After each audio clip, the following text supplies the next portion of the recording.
Allez, bonsoir à tous, salut les gars, j'espère que vous allez bien, que vous avez passé voilà, c'est un bon début de semaine pour la plupart d'entre vous. Alors salut à FK2D, premier dans le chat, comment tu vas? Alors, tu nous veux du mal avec des images d'une console qui sort du 480i. Oui, la PS2, pourquoi pas la PS2 c'est vrai que j'ai pas parlé de cette histoire-là, la PS2. La PS2, avec le Score Games en Tunisie, franchement, c'est assez... Voilà. Salut Dolphin, salut Flay, comment vous allez les gars? Alors ce soir, on a un petit sujet sympathique, je vous ai fait un petit jeu de mots avec le cache-cache, les leader cache, les game cache, les easy cache, les cache-moi, tout ce que tu veux. On va dire la vérité, hein. Les magasins cash, on n'en peut plus. On va essayer de parler de plusieurs choses à travers leur boutique. Alors bien sûr, vous pouvez discuter dans le chat et donner les anecdotes que vous avez avec ces magasins dans lesquels vous avez pu acheter des choses dans le passé. Ça peut toujours être intéressant, hein, pour le futur de l'émission dans le débat. Alors, ce que je vais faire de mon côté, je vais peut-être, on va mettre voilà, un petit fond d'écran. On va mettre un petit fond d'écran. Hop là. Il joue à cache-cache. Bah, le sujet principal, ça va être ça. Ça va être les jeux Game Boy qu'on peut trouver dans ce genre de magasin. Les jeux de console portable. Et je sais pas ce qui se passe avec les jeux de console portable dans ces boutiques-là, mais il y a un gros souci dans, premièrement, l'expertise de ces magasins qui sont franchisés.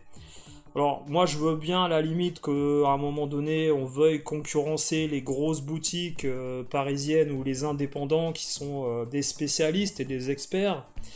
Quand on se rend compte que dans ces boutiques indé, on a pour la plupart du temps soit des amateurs, soit des gens qui sont plus issus du privé, qui débarquent par-ci par-là pour essayer de prendre une part de marché,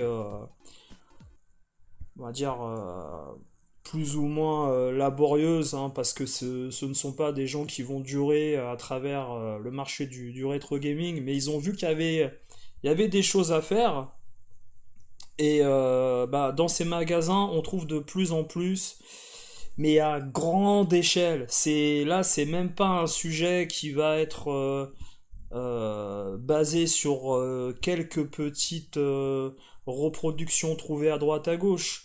C'est que ces magasins-là, de plus en plus, mettent en vitrine des produits contrefaits, et également ils vont pas hésiter à mettre également des cartes mode, et puis des boîtes ou des notices, ou également on va dire des jaquettes de boîtes qui ne sont pas issues du jeu authentique. Alors nous on crie au scandale, salut Jam Retro. Nous, on crie au scandale quand ça se fait dans des boutiques spécialisées parisiennes, en province ou en convention. Dans ces boutiques-là, la clientèle, c'est une clientèle qui est également spécialisée. Je pense que vous avez plein de magasins qui sont franchisés, que ça soit, je vous l'ai dit, un Cash Converter, Easy Cash, Game Cash, peu importe.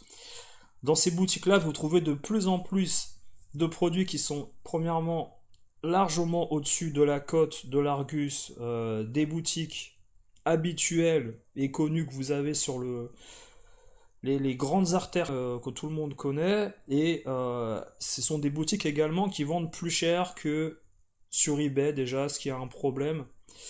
Mais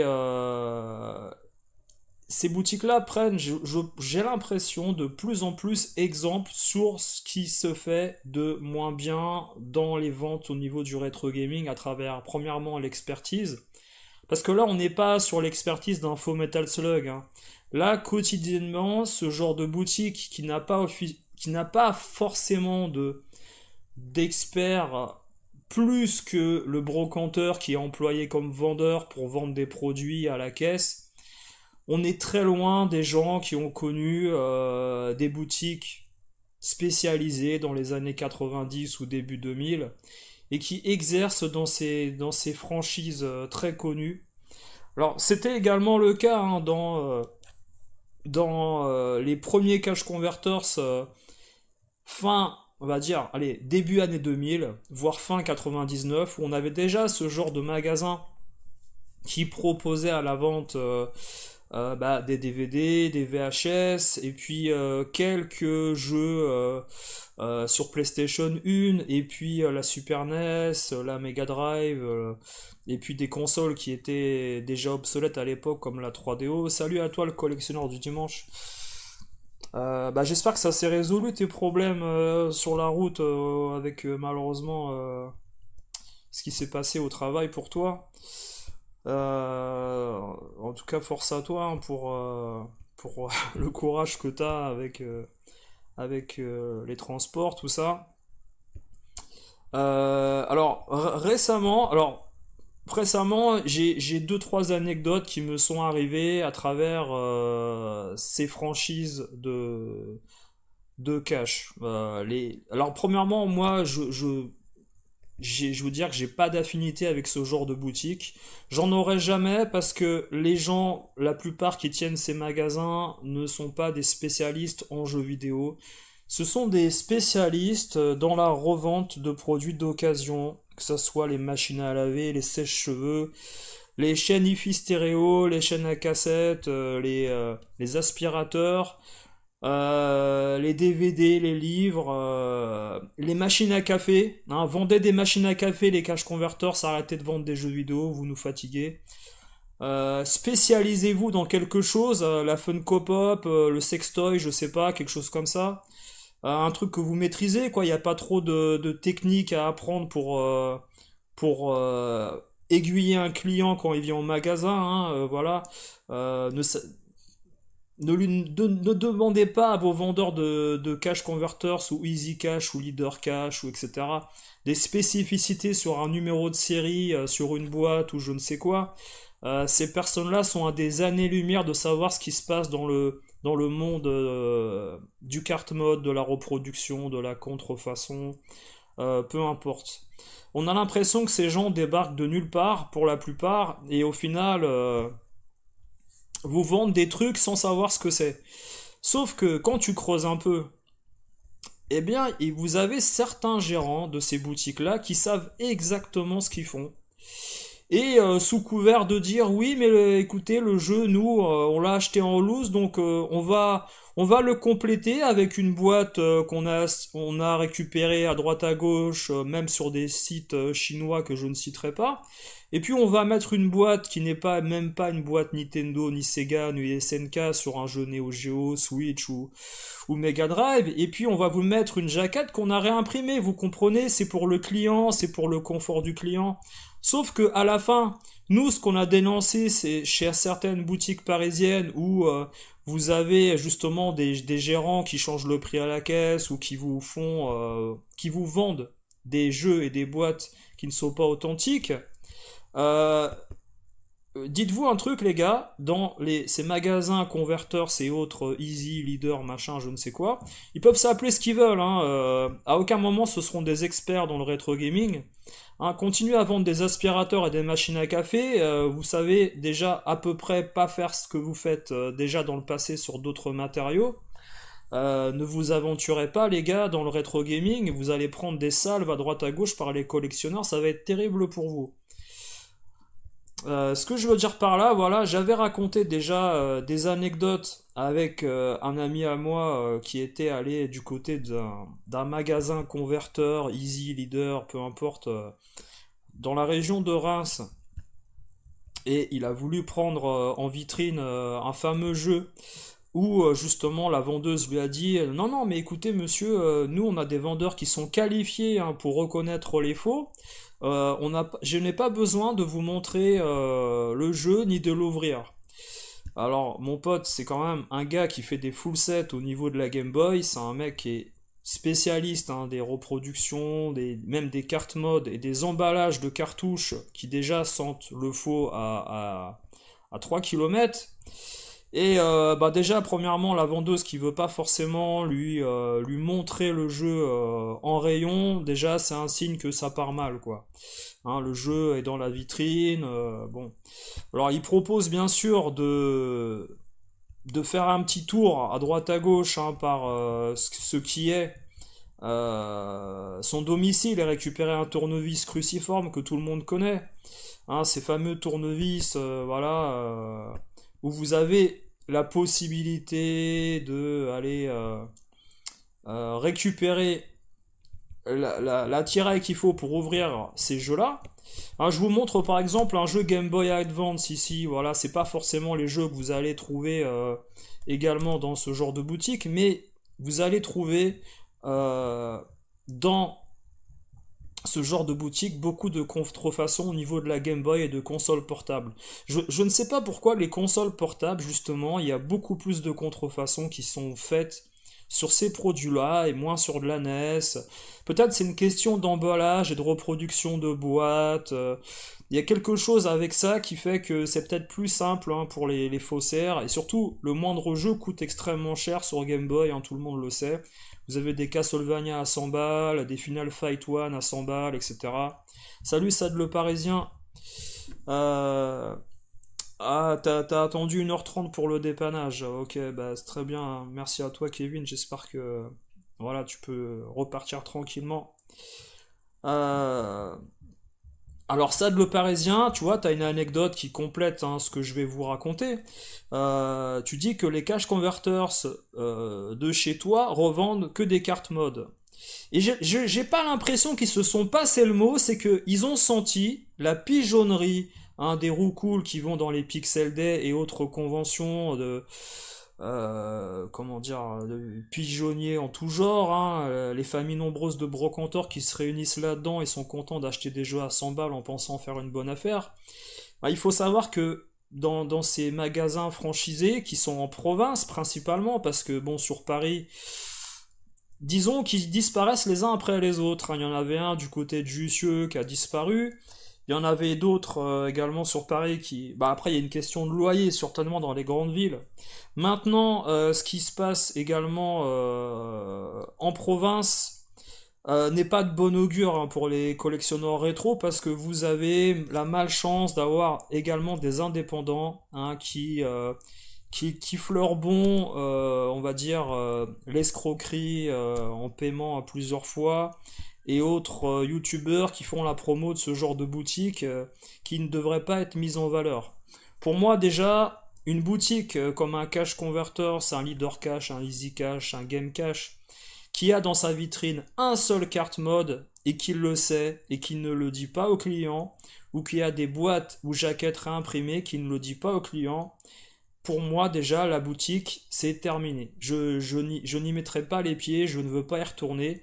Pour moi, si vous voulez, le carte mode c'est quelque chose qui est demandé par des gens entre particuliers ou qui achètent ça directement à des sites chinois spécialisés parce que le jeu est trop cher, donc ils veulent se faire plaisir avec une version, une sous-version. Alors quand on parle de card mode, on ne parle pas de jeux reproduits AliExpress. C'est-à-dire que même dans ces magasins-là, vous n'avez pas de carte mode dites telles qu'elles le sont fabriquées dans des magasins parisiens ou autres qui vous font des jeux Neo Geo AES avec des jeux existants et qui modifient les proms.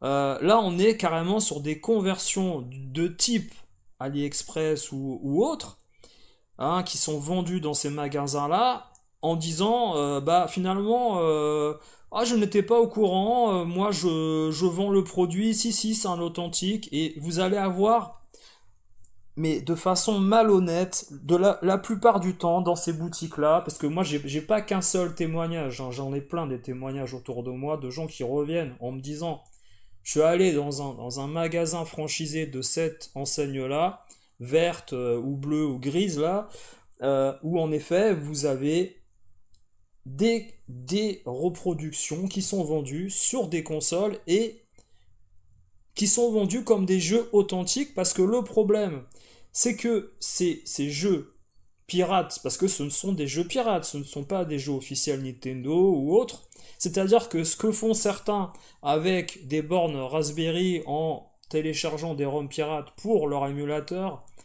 euh, prennent ces ROM de façon libre et gratuite, là on vous vend un produit qui est contrefait avec une ROM qui a été intégrée d'un site pirate dans cette PCB qui est de fabrication chinoise non officielle avec normalement sur l'étiquette pas le sigle Nintendo mais vous avez des personnes en Chine qui n'en ont rien à faire, donc ils mettent quand même le sigle Nintendo. Ça arrive chez nous, chez des brocanteurs, ça arrive également chez des magasins franchisés qui se font avoir, qui ne sont pas spécialistes, et j'en viens à là, c'est que dans ces boutiques-là, on vous fait croire que ce sont des vendeurs spécialisés qui vont vous conseiller.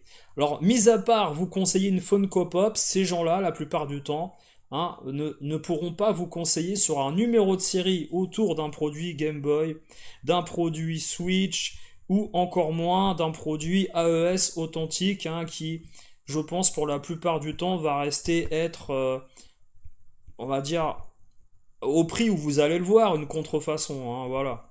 Alors, là, par exemple, je vous montre certains jeux Game Boy qui, certains sont authentiques, d'autres pas.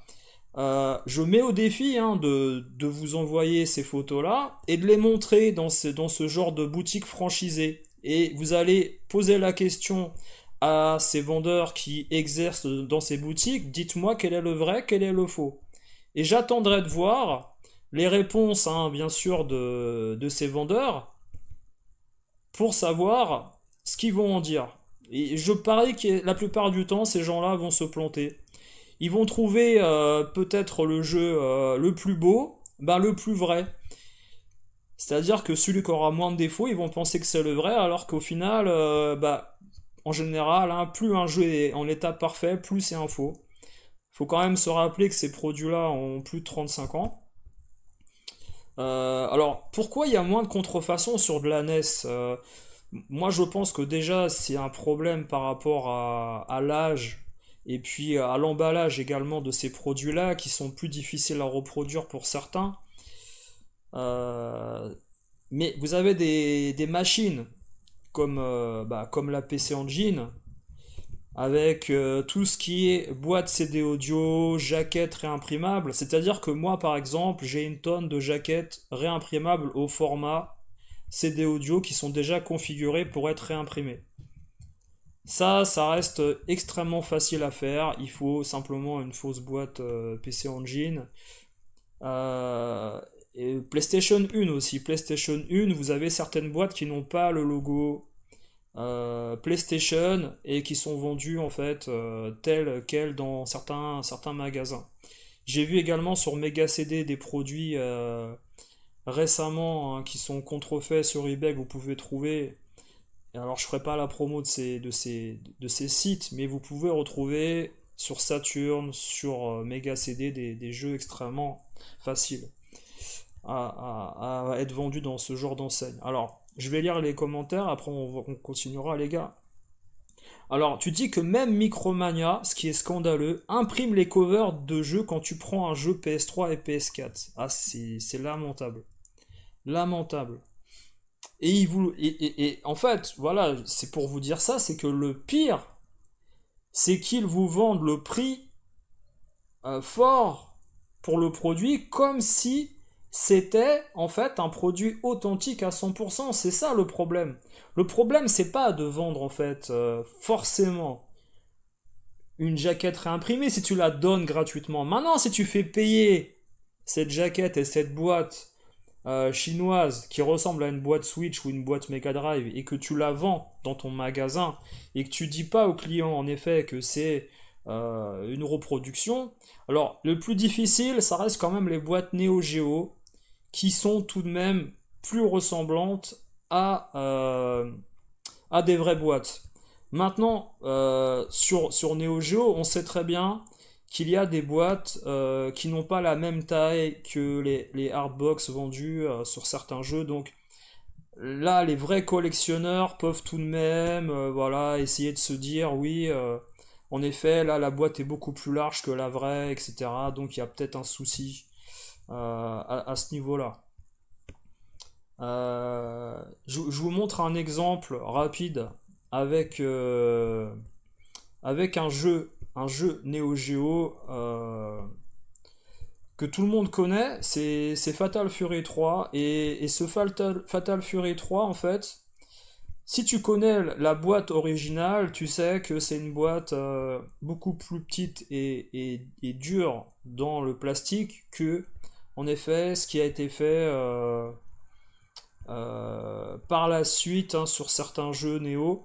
Alors, je vais vous montrer une capture de fenêtre avec le produit. Voilà, hop, je vous la mets incrustée. Alors, transition. Alors, vous voyez que là, c'est la boîte authentique. On est sur un produit authentique avec cette boîte Neo Geo de Fatal Fury 3. Maintenant, je vais vous montrer, les gars, ce qui se passe quand vous allez dans certaines boutiques, même parisiennes, hein, et puis les franchises des converters, etc.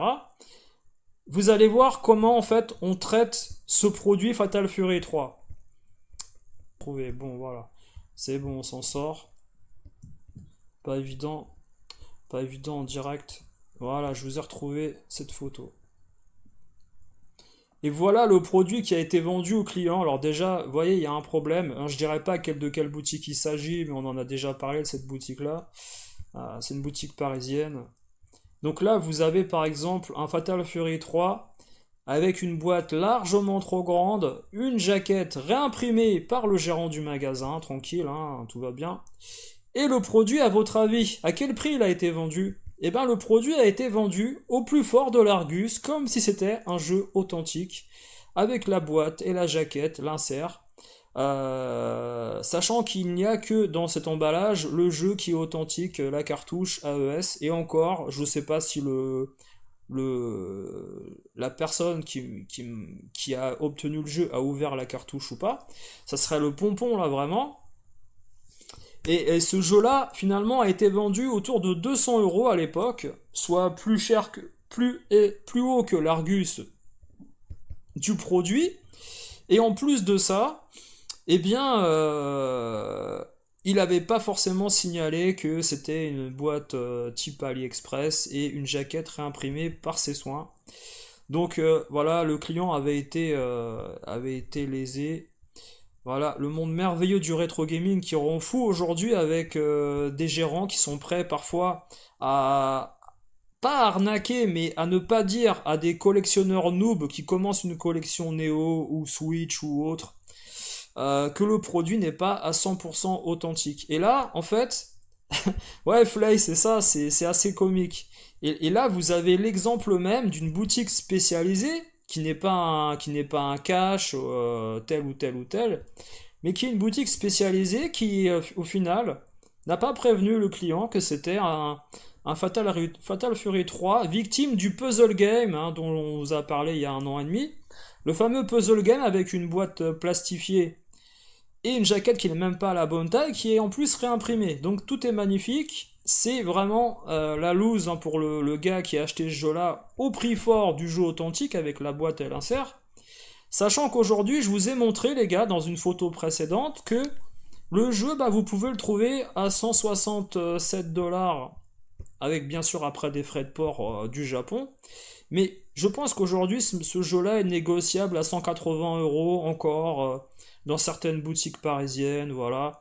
Avec un peu de fidélité de votre clientèle. Si vous allez souvent en magasin, je pense que vous avez peut-être moyen de négocier avec le gérant. Mais voilà, dans les caches, vous avez malheureusement ce genre de procédé. Alors, sur ce qui se passe avec les jeux Switch, je retourne à mon histoire, si vous l'avez pas entendu dans un précédent live, de mon ami donc qui va au magasin cash du côté de Reims. Euh, et il demande donc à cette vendeuse de lui montrer le jeu, elle veut pas lui passer, sous couvert du fait que les vendeurs sont des spécialistes. Hein, quand tu vois que déjà dans l'étalage de la vitrine, t'as déjà des boîtes Pro qui traînent pour de la Game Boy, tu te dis, attends, ça part mal, montre-moi le jeu. C'était un jeu à 30 balles alors qu'il valait peut-être 80 ou 90, hein, selon lui, en version US ou européenne pour la Game Boy. Et donc, bah, elle refuse de montrer le jeu. Donc, on a quand même un doute déjà de savoir si, en effet, c'est une personne qui est honnête avec sa clientèle ou qui veut faire un petit chiffre, hein, en vendant ce jeu-là, peut-être beaucoup plus cher que le prix qu'elle a payé, 5 balles, hein, sur un rachat ou une reprise ou un achat sur un site internet chinois pour les contrefaçons, on ne sait pas. Parce qu'au final, ces magasins franchisés, est-ce que on est certain qu'ils rachètent tous les jeux qu'ils ont en vitrine à des collectionneurs ou si au final, eh bien, ils se fournissent eux-mêmes sur des sites chinois, hein, parce qu'ils le font bien avec des figurines, ils le font bien avec peut-être même des, je ne sais pas, peut-être des contrefaçons de Funko Pop qui peuvent être vendus ou bradés, hein, sur des sites à droite à gauche, on ne sait pas. Parce que ils ont tout de même des Funko Pop en état neuf, en arrivage régulier. Tu te demandes d'où ça vient. Alors, il y a un truc qui est sûr et certain, c'est que les figurines de DBZ, etc., etc., de Naruto, tout ça, ça vient de sites et d'importateurs de Chine. Hein, voilà, on les connaît, on peut les trouver facilement là-bas. Tout le monde a ça. Y a récemment une boutique ou deux à Paris, hein, qui ont eu des soucis avec ce genre de contrefaçon vendue hein, sur un quartier connu à Paris. La boutique est dans un sale état actuellement là. Mais apparemment les converters Easy, Leader et autres cash, on a l'impression il y a pas forcément de contrôle parce que peut-être que ces gens-là vendent assez rapidement et puis sont des boutiques éphémères. Il faut savoir que les franchisés de ce genre de boutique, d'enseigne, n'ont pas, comment dire, forcément de direction qui leur dit de prendre tel ou tel produit. Ils se fournissent eux-mêmes en produits extérieurs, avec des fournisseurs différents selon leur choix. On leur impose pas grand-chose, et leur commerce est de racheter des produits à des clients. Ils rachètent le nom de l'enseigne, bien sûr, pour l'afficher à l'entrée du magasin, hein. Et ça s'arrête là, c'est-à-dire que c'est pas comme un McDonald's ou comme, alors bien sûr après il y a la disposition des vitrines qui doit rentrer en fait dans le code avec des affichages verts ou bleu clair ou gris suivant l'enseigne du magasin et de l'enseigne dont ils ont acheté la licence pour exister. Mais au final, ce sont des boutiques indépendantes tenues par des gens bah, qui sont pas spécialistes, hein, ni de jeux vidéo, ni d'aspirateurs ou quoi. Ce sont des gens qui sont dans le commerce, voilà, qui lancent un peu leur entreprise lambda, sous couvert de la passion du rétro gaming, parce qu'ils sont tous passionnés bien sûr par le rétro gaming, et ils vous vendent des cartes mode et des boîtes reproduction. Pour la plupart, ce sont des gens vraiment très passionnés et ils adorent les clients, ils respectent les clients bien sûr. Hein, la plus grande forme de respect, c'est bien sûr de vendre des produits pirates à des clients, tout le monde le sait. C'est magnifique, on adore le jeu vidéo, tout le monde adore le jeu vidéo, surtout les quarantenaires, on adore les quarantenaires qui viennent au magasin avec des sacs à dos, en famille, avec des poussettes et une barbe à papa. Voilà, c'est magnifique.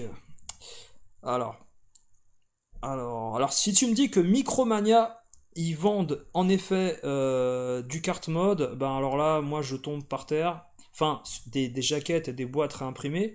Alors, est-ce que je pourrais vous montrer le type de produit que fait par exemple euh, ce type de magasin converteur, sachant que j'en ai un sous la main. Il faudrait que je vous le retrouve. C'est un jeu Switch. Je vais essayer de chercher ça rapidement, je vais vous montrer ça. Un jeu Switch qui s'appelait basé, vous savez, sur un peu comme Castlevania là. Attendez, je vais vous le trouver. Alors je vais le trouver facilement vu que la jaquette n'est pas une vraie et une jaquette qui a été imprimée par la boutique. Bon, à l'époque, personnellement, je m'en fichais. Ah là, voilà. C'est Valakia, le règne de Dracula. Un jeu exceptionnel sur la Switch. Alors, je vais pas faire tomber tout bien sûr l'étagère man, l'étagère de l'étagère man. Non, mes jeux Switch sont empilés en fait à côté de bouquins. Je n'ai pas d'étagère pour des jeux Switch. Pour moi, ça n'a aucune valeur, mis à part la valeur du gameplay. Alors, je vais vous montrer en capture vidéo, bien sûr, ce qu'il en est voilà. Oh, mon dieu, les game cache, les easy cache, les leader cache, j'en peux plus. Alors, comment on peut faire? On va essayer de faire un truc propre, je sais pas. Ça va pas être facile hein, ce soir parce que je vous avoue, j'ai dormi, j'ai pas fait de live depuis dimanche parce que je me suis pas mal reposé. J'avais besoin un peu de sommeil et ça m'a fait du bien, même si bon après voilà, on a toujours besoin de se reposer en plus de ce qu'on a déjà fait. Voilà. Salut les gars, salut à tous. Alors, il y a. Alors, putain, ça fait. Putain. Alors, regardez. Voilà, on a un produit. Alors, là, c'est un produit de passionné. Hein. Valakia, produit de passionné Switch. C'est un jeu que j'ai acheté en connaissance de cause. Sauf que, encore une fois, ça, c'est un jeu que j'ai acheté en 2021. Et, en effet, sur l'annonce, ce n'était pas justifié. Enfin, précisé que, par exemple, c'était un produit qui n'était pas authentique au niveau de la jaquette. Bon, cela dit, voilà, moi j'ai le jeu, je l'ai quand même payé à l'époque, je crois autour de 15 euros moins cher que le prix en fait qui était vendu en fait en magasin. Alors Valakia, j'ai plus aucune idée de combien il était vendu en 2021, me demandez pas combien je l'ai payé, faudra que je cherche. C'était vendu sur un site très connu internet d'Amazonie là. Et voyez l'état des dégâts quand même. Hein. Alors en bas, vous avez quand même la jaquette. Alors par exemple, Wawa de Backintosh, il deviendrait fou là. Ah la découpe, t'as vu la découpe, c'est un faux, c'est sûr, c'est un faux la découpe. Alors ici, vous avez la découpe en bas qui est coupée largement plus haut que la vraie jaquette. On va faire de la magie, bougez pas. On va faire de la magie. Voilà. Voilà. Voilà. Vous avez vu? Disparu. Disparu. Et bien sûr, la jaquette authentique. Et ça en fait, ça arrive très souvent hein, dans les. Alors, la jaquette était pliée à l'intérieur pour pouvoir rentrer dans la boîte. Voilà. Alors, le papier est très beau. Le papier est légèrement glossé. Il scintille, il brille. C'est la magie. C'est génial. Voilà. Le papier était plié. C'est le genre de produit que vous trouvez dans ce genre de boutique. Avec une boîte bah, qui n'a absolument aucun. Ah si, il y a un sigle. Ah, j'allais être méchant. Mais vous pouvez acheter ce genre de boîte en fait sur des sites chinois et qui n'a pas le logo Nintendo à l'intérieur. Alors là, le logo Nintendo, je l'ai trouvé. Il était derrière le liseré. Il est ici. Il est là, le logo Nintendo. Il est ici. On peut le trouver. Donc voilà, au final, moi j'ai acheté une boîte sans notice. Enfin, il n'y a pas de notice, de toute façon, on s'en fout sur les jeux Switch. Mais j'ai acheté une boîte comme ça. C'est ça que j'ai acheté en fait sur l'enseigne type cash. Parce que ça n'existe pas ça. Donc ils m'ont vendu le jeu moins cher, mais au final, j'ai que ça. Si je veux réimprimer une jaquette à la bonne taille, c'est à mes frais. De toute façon, imaginons que ce jeu-là, un jour, il coûte... allez, dans 15 ans. Dans 15 ans, il vaut 150 euros, ce jeu-là. Tu crois sincèrement que dans 15 ans, je vais pouvoir vendre ça et faire croire à un collectionneur que ça, c'est la vraie jaquette? Non, mais on est où, là? Non, mais on est où, sérieusement, là? Et donc, voilà, ce que je vous disais avec les jeux Game Boy, en fait, c'est encore pire. Les jeux Game Boy, les gars, ils vous font des boîtes. Alors, j'ai pas de jeu Game Boy sous la main, hein. J'ai pas de jeu Game Boy. Ils vous font, surtout que moi, vous connaissez, j'ai 6 jeux Game Boy chez moi. Je collectionne pas la Game Boy du tout, du tout. Je collectionne archi pas ça. Euh, Par exemple, je vous donne un exemple, les gars. Après, je lirai vos messages du chat. Salut Big Wallace. Ouais, la gueule du Fatal Fury tout à l'heure, ça fait peur, hein. Aujourd'hui, j'ai reçu, regardez, Cool Spot en version US sur Super NES. Et c'est le même type de jeu, en fait, que j'ai acheté la dernière fois avec le Blazing Skies. Non, comment il s'appelait, là? C'est Blazing Skies en japonais, mais c'est Ace to Ices, ou je sais plus, putain, je sais plus le nom en version US qu'ils ont donné au jeu là. Et en fait, c'est des jeux qui étaient vendus à la Fnac à l'époque, avec à l'intérieur, vous voyez, et sur l'extérieur, le petit document marqué notice en français, incluse, etc. C'était des jeux US Super Nintendo vendus. Et ça, en fait, tu vois que la boîte, elle est abîmée. Alors, bien sûr, il y a l'effet glossé. Mais ça, c'est une boîte authentique d'époque. Vous voyez ce que je veux dire? C'est une boîte authentique, euh, avec du moisi. Ça, c'est la Roots Touch. Et c'est du moisi. Non, c'est de la poussière. C'est de la poussière d'étagère d'entrepôt. C'est pas du moisi. C'est pas du moisi. L'odeur est importante, les gars. Alors regardez, je vous l'ouvre en direct, parce que je l'ai reçu aujourd'hui, je l'ai pas ouvert. Non, je sais ce qu'il y a dedans parce que il n'y avait pas de poster, il n'y avait rien. Donc en fait, des jeux Super NES US, vous avez cette cale à l'intérieur avec le jeu, etc. Et la notice qui est abîmée, hein. Une notice abîmée avec des plissures, etc. Tu sens que voilà, il y a pas besoin de chercher à midi et 14h. Même Kamikos, les yeux fermés, il sait que c'est un vrai. Tu vois, ça, etc. Maintenant, ce qui se passe dans les caches et je ne sais quoi, ce qui se passe malheureusement, c'est que vous avez des jeux en vitrine avec des boîtes en parfait état, glossées, brillantes, de jeux qui ont 35 ans. Est-ce que sincèrement, ça vous met pas la puce à l'oreille, mais il faudrait une expression par rapport aux yeux où justement les choses brillent beaucoup trop pour que ça soit des trucs de 35 ans. Et sur Game Boy, ils sont tentés en fait de faire des jeux présentés en vitrine avec le mieux possible au niveau de l'emballage, quelque chose qui se rapproche du vrai, avec un numéro de série qui est... parce que je vous raconte l'histoire complète avec la Game Boy. La vendeuse dit à mon pote, oui mais regardez le numéro de série en bas sur la boîte Game Boy. On peut pas tromper en fait les acheteurs parce qu'il y a un vrai numéro de série. En fait, elle n'avait pas compris qu'en fait on pouvait reproduire des boîtes Game Boy en usine avec le même grammage au niveau de l'épaisseur. Et elle avait l'air de bonne foi dans sa connerie, hein, quand mon pote il m'a raconté ça, c'était de la bonne foi dans la connerie en fait. Si, c'est un vrai parce que nous on a des bons vendeurs, hein, ils jouent à la Game Boy, ils savent, ils ont connu, c'est des vrais joueurs.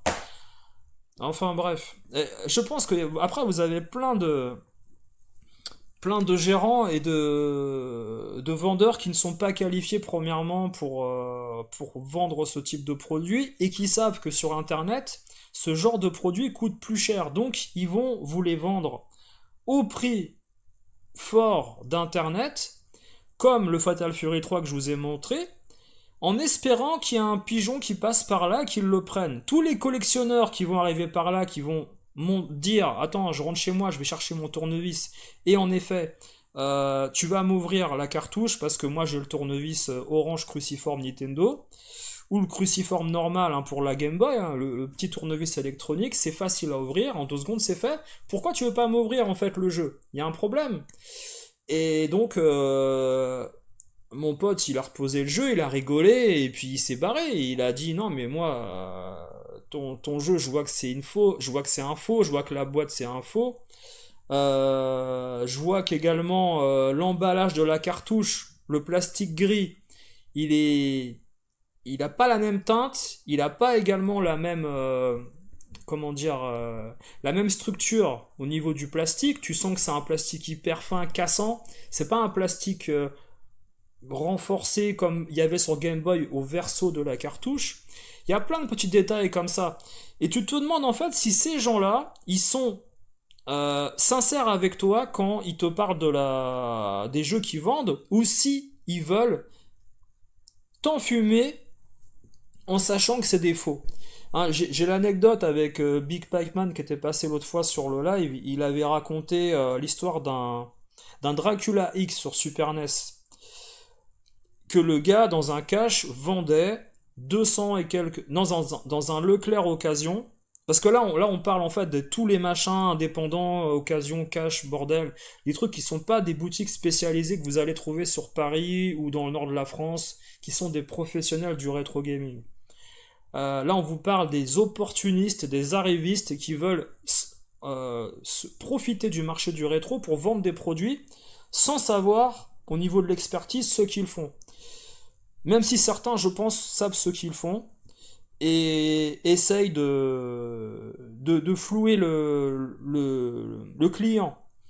Maintenant, il y a un truc qu'ils ont sous-estimé, ces boutiques-là, c'est qu'il y a énormément aujourd'hui de collectionneurs qui passent par les caches pour récupérer des jeux en espérant faire des affaires et obtenir des jeux moins chers. Et c'est leur grosse erreur, en fait, à ces revendeurs, de penser qu'ils vont pouvoir arnaquer des gens qui viennent vers eux aujourd'hui.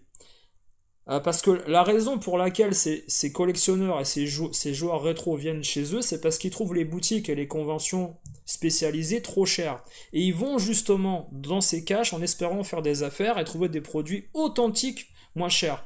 Malheureusement, on se retrouve de plus en plus avec ces boutiques-là qui vendent des faux. C'est-à-dire que le Dracula X, Big Pipe, il pourra vous en parler un jour, c'est que le Dracula X, il était vendu peut-être 100 ou 150 euros moins cher en loose que le vrai sur la Super Nintendo.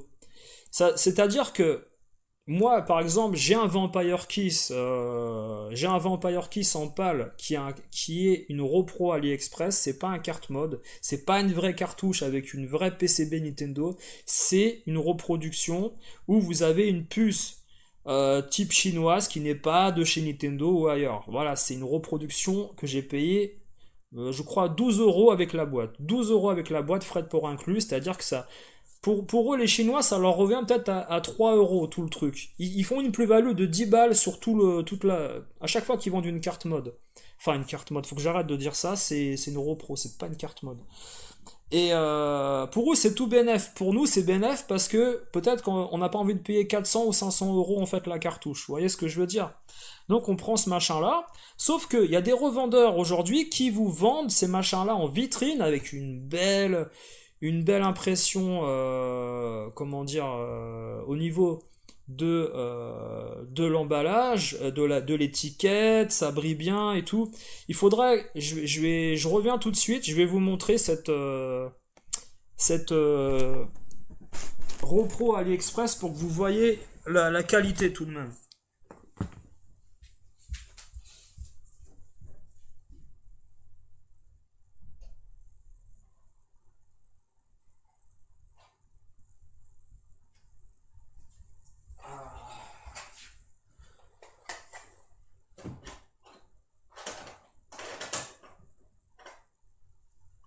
Allez, c'est parti.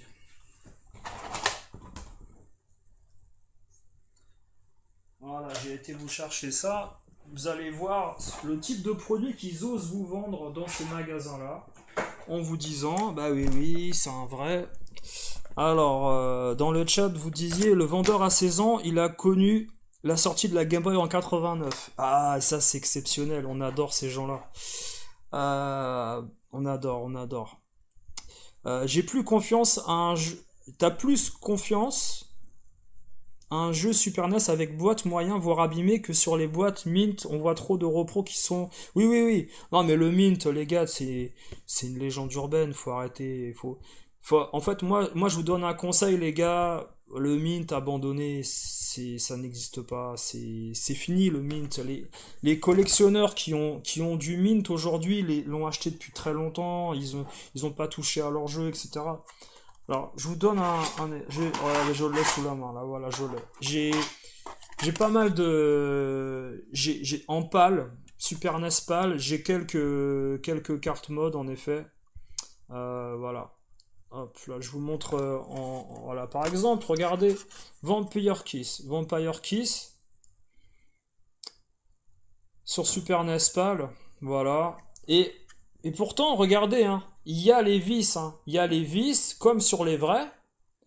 Et il suffit, en fait, que vous mettiez à l'extérieur un verso de la cartouche avec le logo Nintendo comme sur la vraie, ou alors que vous insériez en fait euh, que vous insériez dans une cartouche originale, alors pas la japonaise parce que bien sûr tu mets un jeu PAL dans une cartouche japonaise, ça va pas le faire, mais le logo Nintendo là, le logo Nintendo qui est gravé sur le plastique et qui n'est pas sur les cartes mode d'origine que vous achetez, vous pouvez mettre la fausse PCB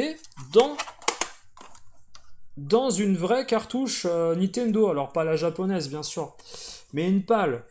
Et bien sûr vous mettez la PCB en refaisant la structure en fait interne du positionnement avec peut-être une petite plastification pour pouvoir faire tenir la PCB au bon endroit ou casser un petit truc, mais ça se verra pas si le client n'ouvre jamais la vraie cartouche, il le saura jamais. Donc voilà, ici j'ai un Vampire Kiss avec en haut là, bah il y a un numéro de série hein, comme sur un vrai, il y a le numéro de série, etc. Maintenant au niveau de l'étiquette, sincèrement, c'est extrêmement propre, c'est-à-dire qu'à une époque, ils faisaient des étiquettes qui étaient vraiment trop visibles au niveau du faux. Ça a beaucoup évolué, ils ont progressé. Par exemple, Agané, c'est pareil, j'ai pas le vrai jeu Agané. Je dois avoir 8, j'ai 8 repros AliExpress de jeux très chers. Je vais pas en fait je vais pas en fait acheter des jeux moi à 300 balles ou 500 balles, hein. Je préfère acheter 30 jeux à 10 balles qu'un jeu à 300 balles. Donc Agané, alors par contre Agané sur Super Famicom, j'ai le vrai jeu en loose, j'ai le vrai. Mais en PAL, non. Voilà, et c'est encore pareil. Vous avez rien derrière. Et ce genre de produit, eh bien, vous les trouvez en vente tels quels, sans même faire l'effort. Ils font même pas l'effort de mettre la PCB dans une vraie coque de jeu Super NES pour tromper la clientèle. Ils mettent ça en rayon et ils te le vendent 100 balles. C'est pas des blagues, hein. 100 balles. Alors voilà, un coup de 200 balles, pourquoi pas aussi en loose. De toute façon, quand tu vois, il y a un truc qui m'inquiète, c'est quand tu vois à Paris, par exemple, des magasins spécialisés qui commencent déjà à vendre ce genre de produit. Le Chrono Trigger en français ou en anglais avec une boîte autour de 60 balles, ça démocratise la repro, le carte mode, comme vous voulez. Parce que moi, ce que je pense, c'est qu'à Paris, ils vendent des repros et pas des cartes mode. Ils vous vendent des repros. Vraiment très bon marché avec une belle boîte et tout. On n'est pas dans la carte mode avec une authentique PCB Nintendo. Je pense pas. Après, faut demander si vous allez dans ces boutiques, demandez en effet d'où vient le jeu et si on peut l'ouvrir pour voir quel type de PCB il y a. Parce que les gars, Chrono Trigger,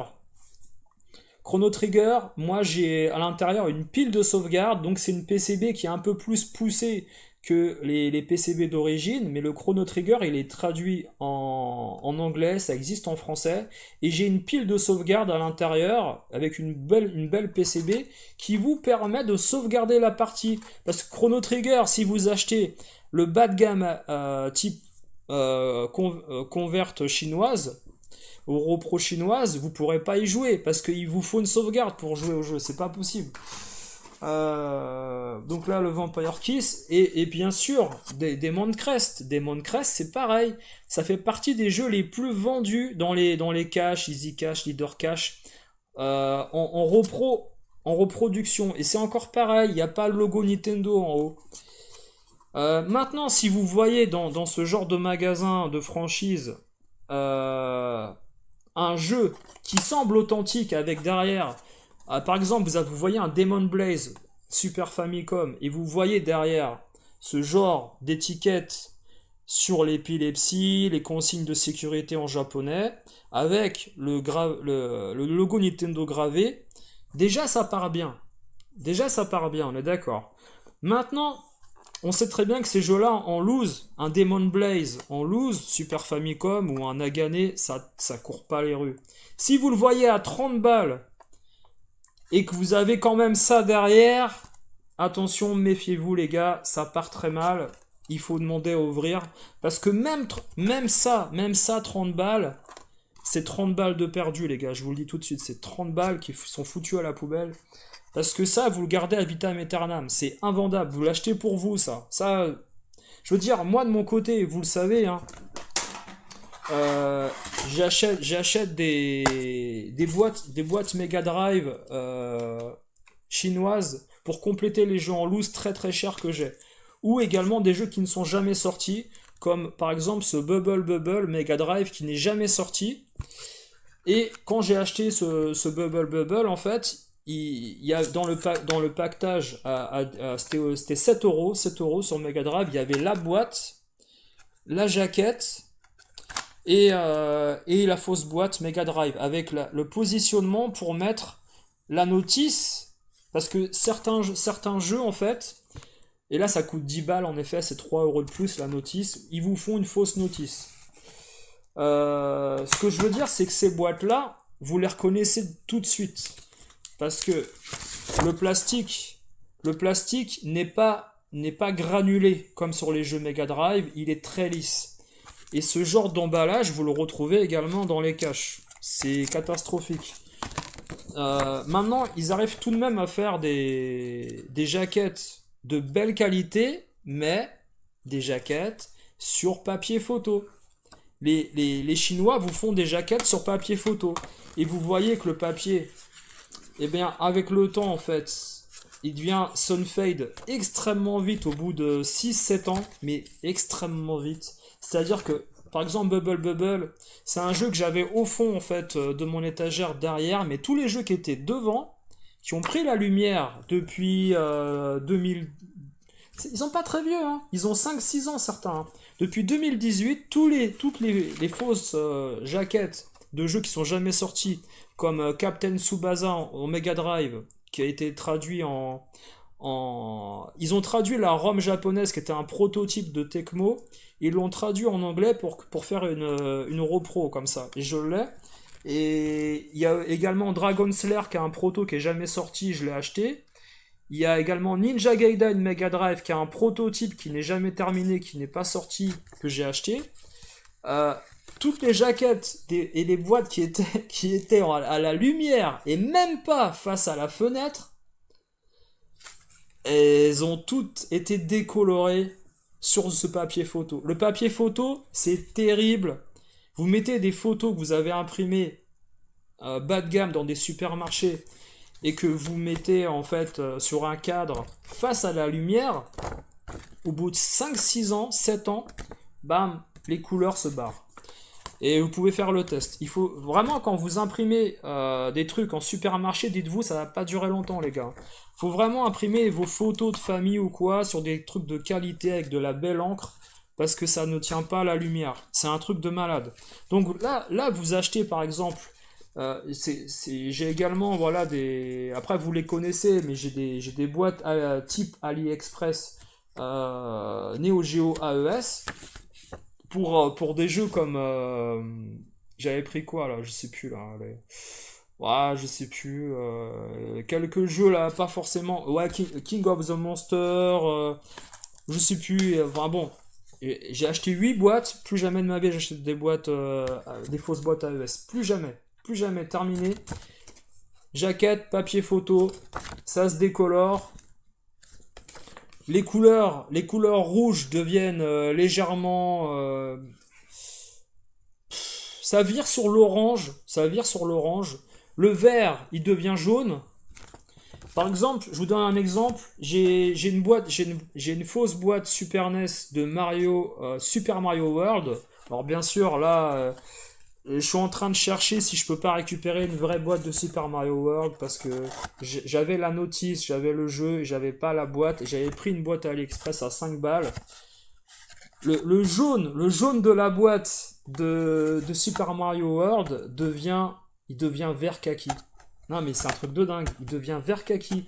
Et il était rangé en fait sur l'étagère, on va dire sur la tranche en fait visible de l'étagère. Mais en fait, le fait qu'il soit exposé à l'air ambiant, la couleur change de la boîte. Et tous les machins que vous achetez sur les sites chinois, c'est de la merde. C'est de la merde. Ça reste 5-6 ans en bon état. Vous les mettez en fait à l'exposition à l'air libre et puis à la lumière, c'est fini. Ça change de couleur, c'est dégueulasse. Des machins comme ça qui ont tenu depuis 92, depuis leur sortie, qui sont toujours en bon état, ça a un prix. On est d'accord. Mais maintenant, si vous préférez acheter des machins à 5 balles dans des franchises de converters et sur des sites chinois, dites-vous que dans 5-6 ans, la couleur là, le cool spot, il va devenir jaune à la fin. Et il va avoir la chiasse. Donc après, vous faites ce que vous voulez. Mais moi, il y a qu'un truc que je peux vous conseiller, par exemple, ce qui est vraiment bien dans les repros, c'est de prendre ce genre de titre. Secret of Mana 2, c'est un jeu qui a jamais été traduit en français, qui est jamais sorti en France.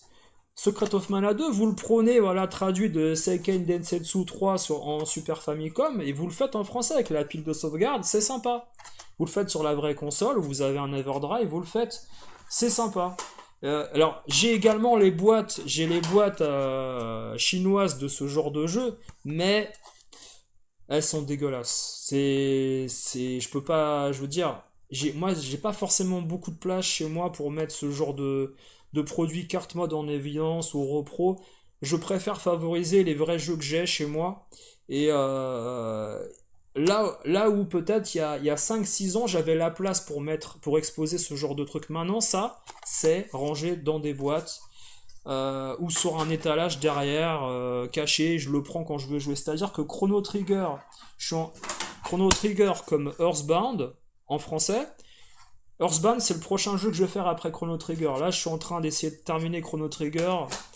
Mais Earthbound, c'est le prochain jeu que je ferai en français. Parce que je l'ai jamais fait. Ah, voilà. Tu sais pas si... Alors, Fly, salut. Je t'avais dit bonjour tout à l'heure. Tu sais pas si Edge vend des repros du... Alors, c'est des cartes mode. Il a récupéré des vieux jeux Electronic Arts type NHL 94 ou type...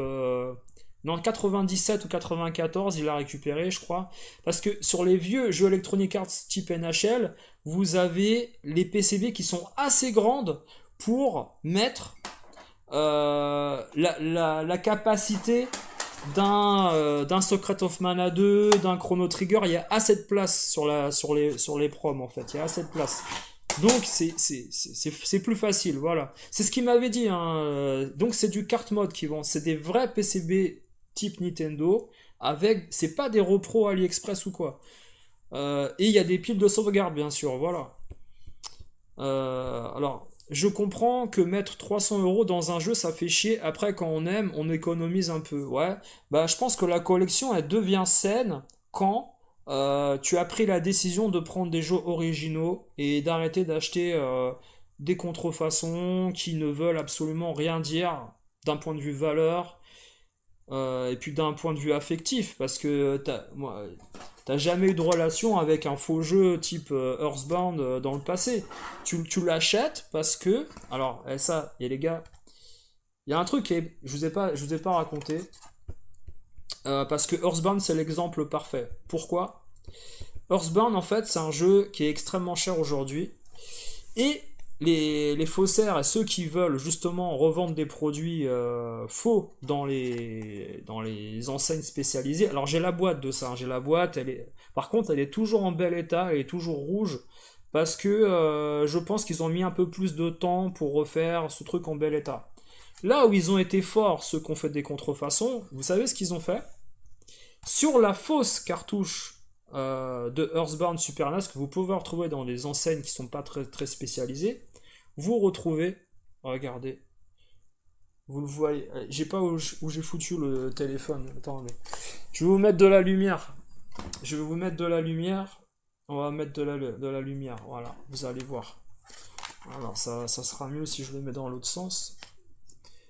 Hop, alors attendez, hop, vous voyez, ils ont mis le logo Nintendo gravé derrière, avec les trucs d'épilepsie.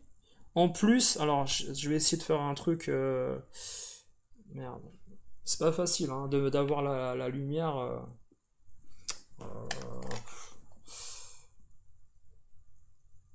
Donc, ouais, c'est du. Donc voilà, je vous le mets au-dessus, c'est mieux. On voit le logo Nintendo qui a été gravé derrière la cartouche. Les trucs d'épilepsie, ils sont très forts, hein, les gars. Hein. Ils vont loin. Il y a les vis devant. Il y a l'étiquette FAH. Voilà. Et là, allez dire à un brocanteur de reconnaître le vrai du faux. Vous mettez les deux face à face hein, sur une brocante entre une vraie cartouche qui a également une belle étiquette glossée et tout, mais c'est la vraie cartouche du jeu Panic Bomber, c'est le vrai Panic Bomber. Il va vous dire l'étiquette elle a l'air un peu brillante, je sais pas. Et en fait, qui est-ce qui a véhiculé là cette histoire d'étiquette brillante? Mais des conneries pas possibles qu'on a entendues dans le passé sur d'autres chaînes. L'étiquette elle est trop glossée donc c'est trop parfait, c'est pas la vraie. Allez voir les jeux Super Famicom ou Super NES que vous avez qui n'ont jamais été abîmés ou quoi, l'étiquette autocollante est très belle aujourd'hui. Les gens qui font des repros sont extrêmement professionnels et plus qu'il y a 10-15 ans, on va dire. Et là, encore une fois, c'est vissé. C'est vissé, c'est-à-dire que c'est pas clipsé, c'est pas moi qui vais l'enlever comme sur des... Là, par exemple, le Hagane, en fait, c'est des fausses vis que vous avez devant. C'est des vis qui vissent dans rien du tout. C'est-à-dire que si je force et que j'ouvre, en fait, ça va se déclipser. Mais il y a d'autres jeux comme ça, Mega Drive également. Maintenant, là, ils ont mis des vraies vis couleur dorée à l'intérieur. C'est-à-dire que là, vous allez dans un Game Cash, tu vois ça.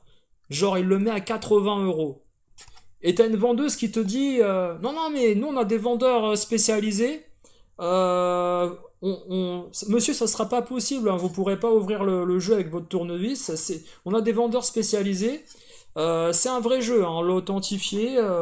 Monsieur, il a 18 ans, il a connu la Game Boy, comme a dit Big Wallace. Hein, les comiques, quoi, sérieux.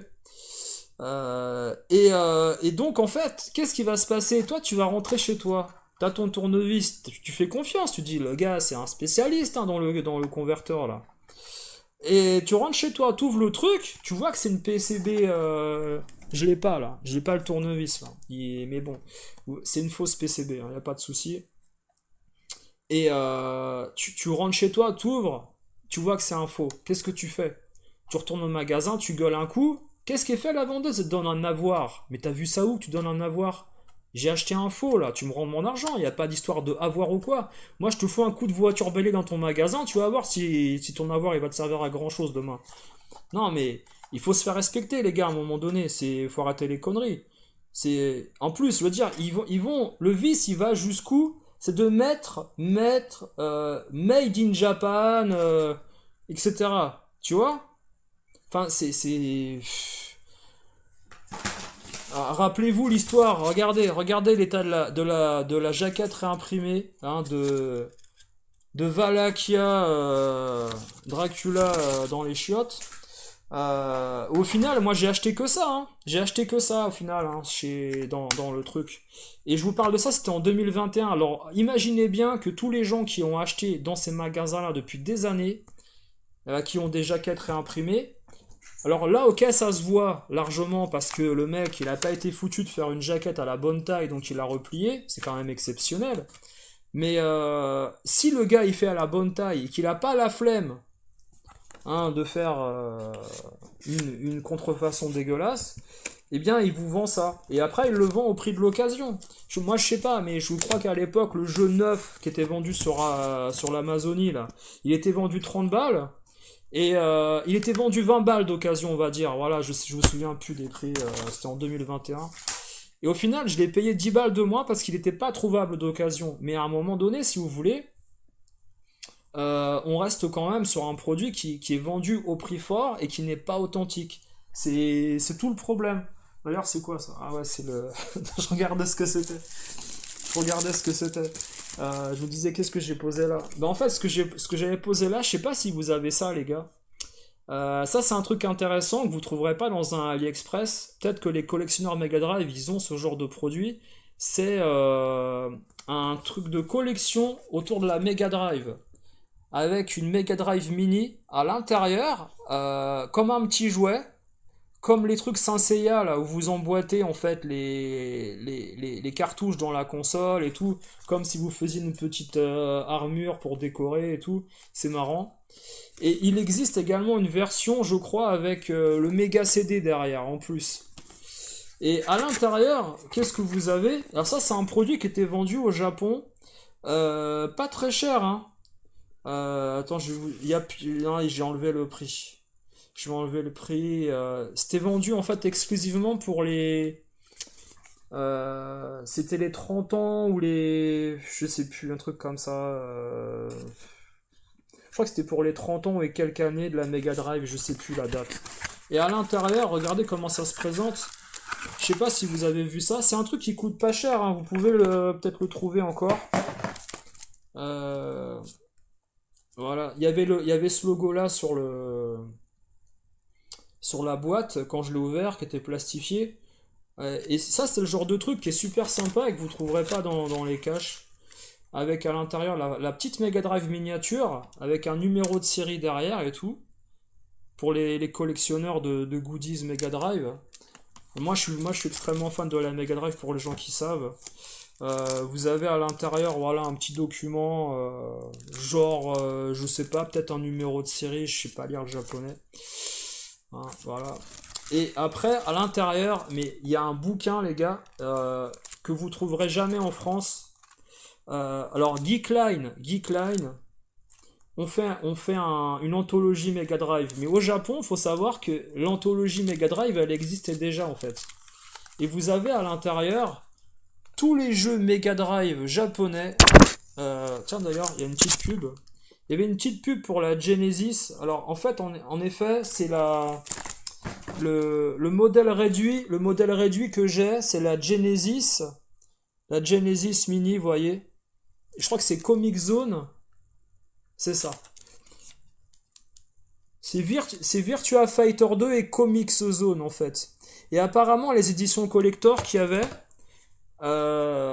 présentaient des jeux différents. Voilà. Avec le petit logo Nintendo Sega. Le petit logo Nintendo pour la Mega Drive, bien sûr. Bon appétit. Et puis ici, vous avez une anthologie Mega Drive en japonais que vous pouvez traduire avec votre smartphone. Et il y a tous les jeux Mega Drive qui sont répertoriés à l'intérieur avec les Afterburner, les Final Blow. Vous avez vu, j'arrive à lire à l'envers, hein. Les Super Real Basketball, Galaxy Force 2. Alors, ils sont par ordre, si je me trompe pas, par ordre de sortie. Ouais, je crois que c'est ça, ouais. Je vais vous dire. Je vais regarder les jeux à la fin. Oui, c'est par ordre de sortie, c'est ça, je crois. C'est-à-dire que vous avez les jeux 89-90 par ordre de lancement. Jeff 3.0, il se fait ma collection à chaque fois sur mes lives. Il a acheté une Dreamcast. Bah, c'est cool pour toi alors. Et là, par exemple, ici, vous avez d'autres jeux japonais avec Road Blaster.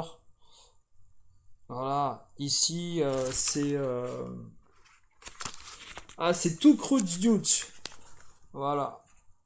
le fameux jeu de Data East, de baston, d'arcade. Et à chaque fois à côté, je vais essayer de vous trouver un encadré. Alors là, par exemple, on est en 80, c'est 92, je crois, ou 93. 93, c'est marqué en bas, je suis con. Voilà, regardez, voilà, c'est par ordre alphabétique, 93, flashback, ici, et la sortie du méga CD, normalement à côté, et voilà. Alors attendez, il y a marqué, qu'est-ce qu'il y a marqué? Ouais, c'est le méga CD de Pioneer, et vous avez même en fait, à côté, les concepteurs et les questions-réponses aux concepteurs de tel ou tel produit, type le méga CD, qui sont présents dans le bouquin. Et voilà, c'est un superbe objet de collection, les gars, franchement. Voilà, par exemple, ici, c'était le chapitre 3 avec 1990. C'est un bouquin de collection que vous pouvez trouver encore sur eBay. Alors, je crois il est un peu plus cher que d'habitude maintenant. Mais franchement, moi j'ai été extrêmement content d'avoir chopé ça à l'époque. En fait, je vais essayer de traduire certains articles pour voir s'il n'y a pas eu du plagiat du côté de Geekline par rapport à leur anthologie Mega Drive. Je serais curieux de savoir si Geekline s'est inspiré des articles dans ce genre de petits bouquins.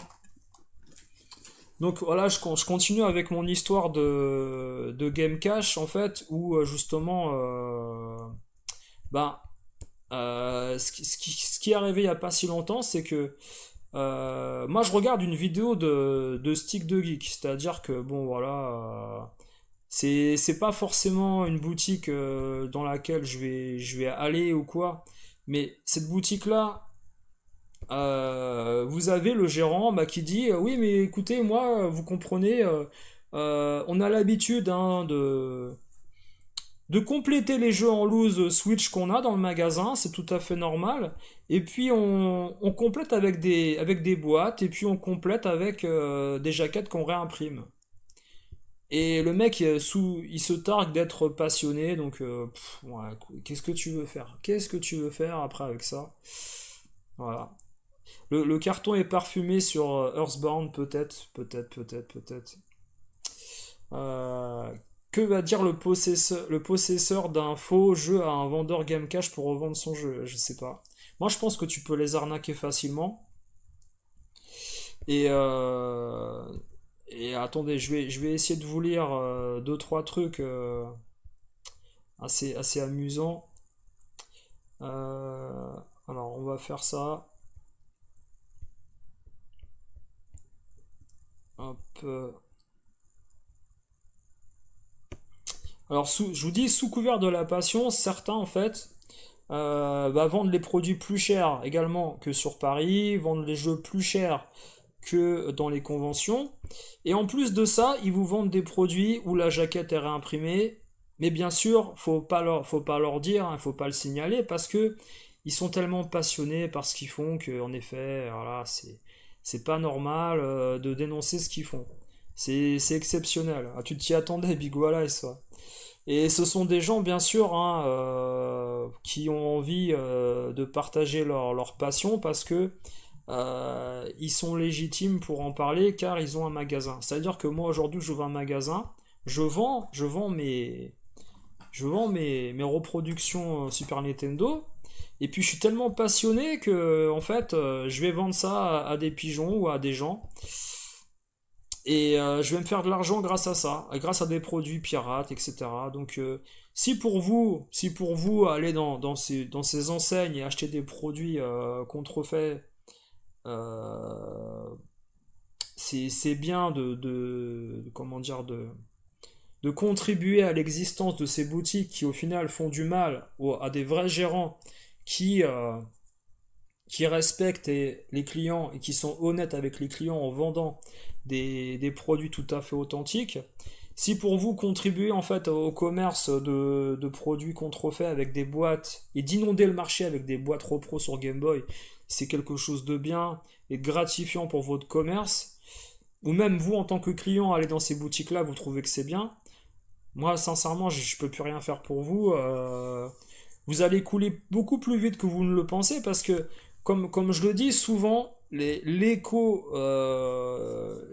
qui résonne sur les réseaux par rapport à telle ou telle boutique qui fait quelque chose de néfaste par rapport aux collectionneurs ou à la spéculation ou également la contrefaçon, ça se sait très rapidement.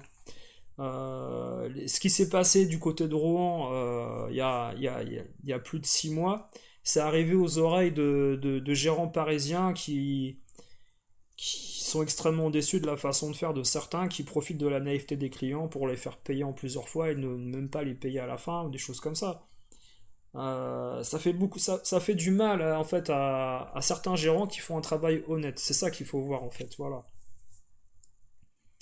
La Dreamcast GDMU est top, mais comme je collectionne, ouais bah ouais, moi j'en veux pas de ça, hein.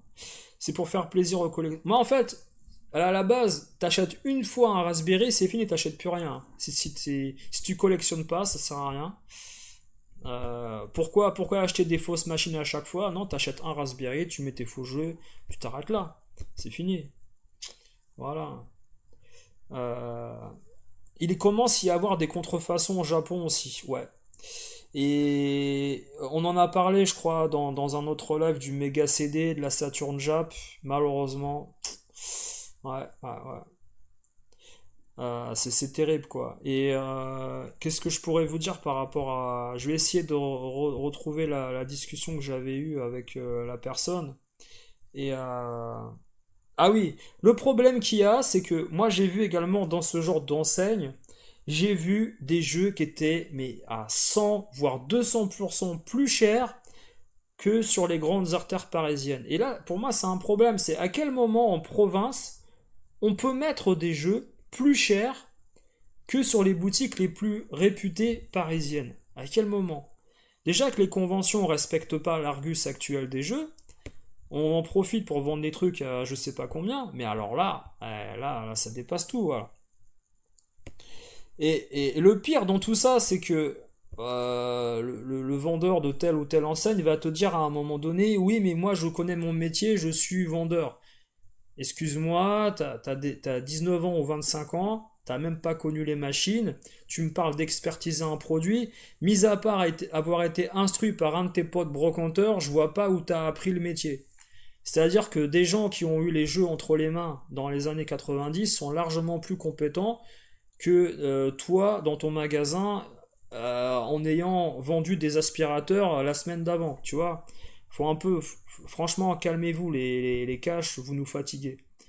De toute façon, ce qui se passera à un moment donné, c'est que ces magasins-là vont disparaître plus rapidement qu'ils ne le pensent parce que c'est pas simplement vendre un produit et surfer sur la mode du rétro qui va vous faire gagner de l'argent, c'est fidéliser, respecter le client, avoir des produits rares.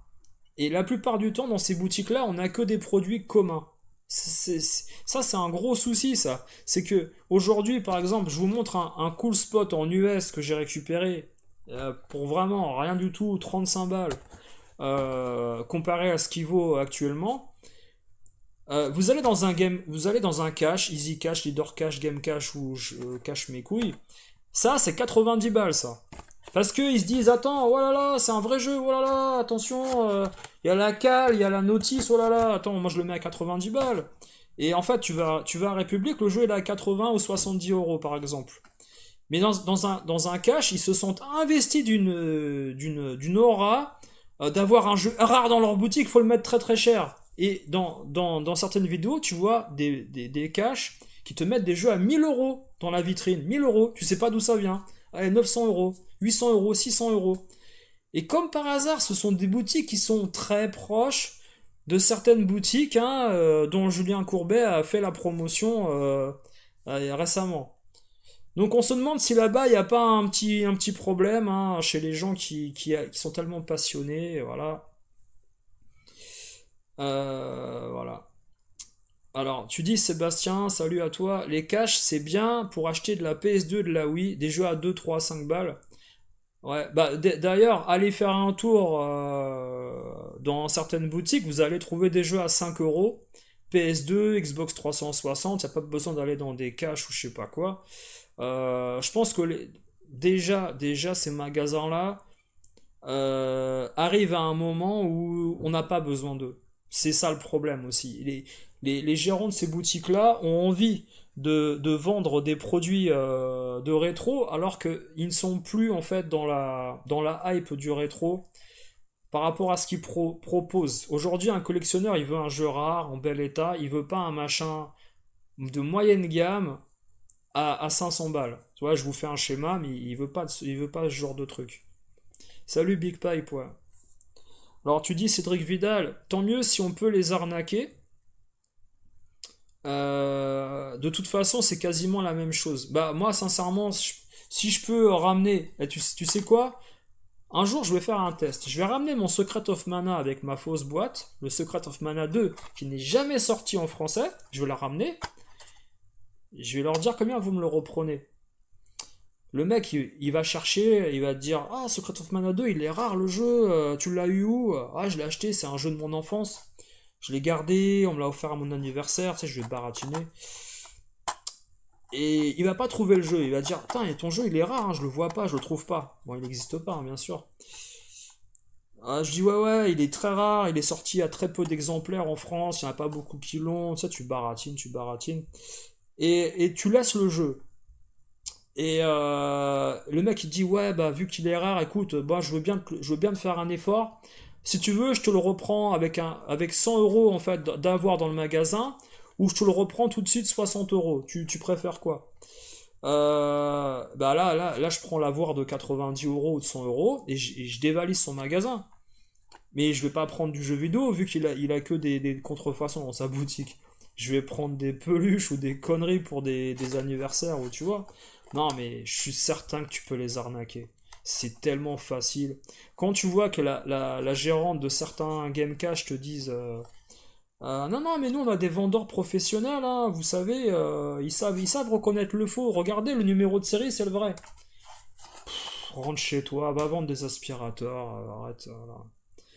Bah c'est ça, Big Pack, le rétro c'est devenu un vrai business. De toute façon, ils ont plus grand chose chez les. Bah, dans les caches, ils ont plus grand chose à vendre, mis à part des Funko Pop. Les Funko Pop, les gars, c'était un truc qui était en vente je sais pas moi, en 2014. Ça fait 10 ans.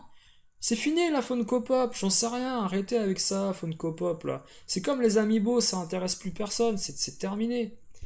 Les Funko Pop, ça va vous servir à faire des murs porteurs dans votre magasin. Ça n'a plus aucun intérêt pour qui que ce soit. Vous voyez ce que je veux dire? Donc à partir de là, en fait, si tu veux, le cash qui existe aujourd'hui, il va survivre avec la goodies. Parce que si tous les collectionneurs se passent le mot il y a des boîtes pro Game Boy qui traînent, et que les gérants se disent ah mais nous mais c'est pour faire plaisir tu comprends nous on fait ça pour les clients pour leur rendre évidemment un produit plus confortable à l'achat avec une jaquette réimprimée et puis une fausse boîte tu comprends. Ça permet de mettre en valeur le produit à la vitrine oui sauf que le produit tu le vends aussi cher que si c'était le vrai. C'est ça le problème, c'est ça que vous comprenez pas les gars. Voilà, leurs jeux sont pas en bon état. Alors, sincèrement, tu vois, Big Pipe, il va souvent dans les caches, il va souvent filmer les vitrines. Et il y a quand même, entre guillemets, parfois des bonnes affaires sur des jeux qui sont mal évalués par les gérants.